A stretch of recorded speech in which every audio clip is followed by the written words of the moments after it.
Traders say that they expect Nigeria's equities market to sustain its positive performance as investors position ahead of the first half earnings announcement. And I have Tijiani Oladipupo, the head of business advisory at Norrenberger. He joins me now for more on the equities market.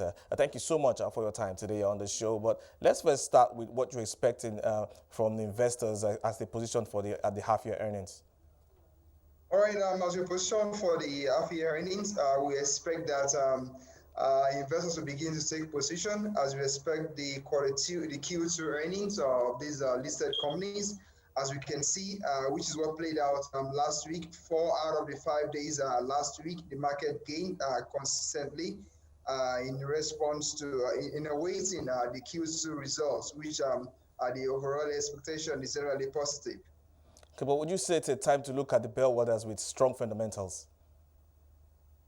Oh, well, we expect that even though most of these releases are expected to be of strong fundamentals, there are, of course, extraneous factors, which you can see, for instance, the fixed income market as to what defines the direction of the market.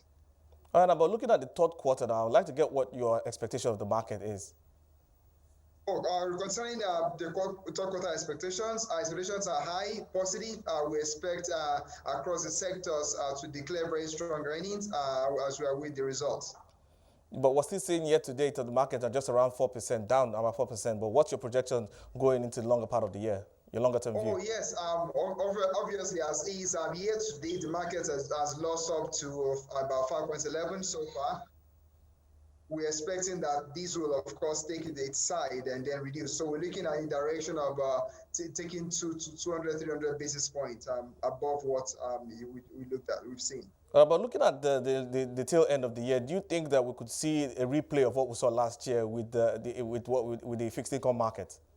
Oh, well, two possibilities, which we've seen possibly for the fixed income markets. Investors are, of course, having preference for that in view of inflation. There's so much that's going in the markets. Of course, we expect that the fixed income market will do so much more than it is done last year. We're expecting rates to rise further, and that's what's primarily responsible for the take in the fixed income markets currently. All right, now let's get into some of the market news we're seeing for today. We've seen that acquisition, FCMB acquiring ICO. I'd like to get your take on that and what it would portend for FCMB. Oh, yes. That's, of course, we've seen what has happened in the area of the universal banking license. And then, of course, we've seen that banks are now taking positions in non-bank financial assets.